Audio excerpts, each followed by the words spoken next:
morning. It is an honor to welcome you to Argentina. I hope we have a couple of very productive days and discussions.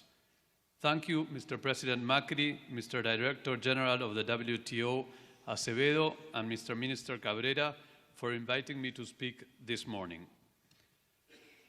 For the first time in the history of humankind, we are at a moment when everyone in the planet can be connected to every other person instantaneously and at an almost zero marginal cost. The power that this global, immediate, interconnected web has is endless, like our universe, and equally hard for our brain to comprehend. We have built our societies, our institutions, and our economies in a world where this global network did not exist, and people therefore needed intermediaries and representatives to access goods, services, make decisions, or just live in society. In the next decades, as the benefits of these global interconnections continue to materialize, institutions that were once deemed relevant will become less so. And the same thing will happen to entire sectors of the economy. This process is already evident in the entertainment and news industry. We can also see it in the retail industry as commerce migrates to digital and entire distribution chains are optimized and appended. It is also being seen in the finance industry as money becomes digitized, as well as in logistics, healthcare, education, and many more sectors. As our economies go digital, hundreds of millions and maybe billions of people who have not participated in the benefits of our current system will be integrated to the expanding middle class.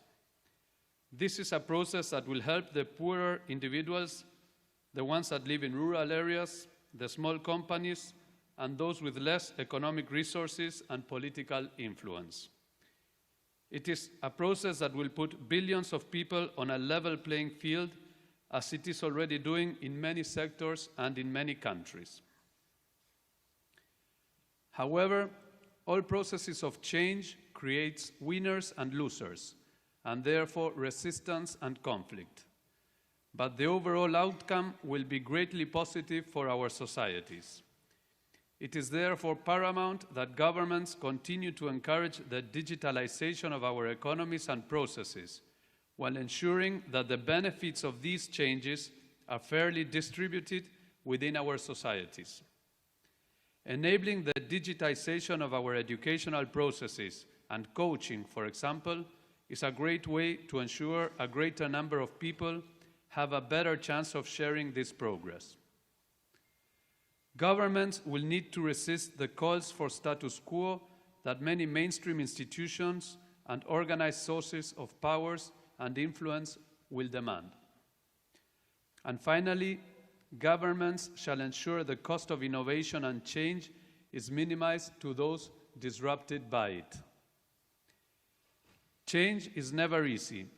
It is always feared because it brings many unknowns, and we humans love stability.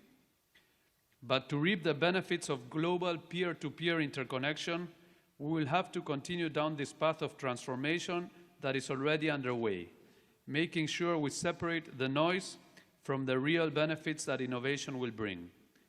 I look forward to a future where technology continues to incorporate billions of people, empowering them and enabling them to benefit from goods and services they had never been able to access before.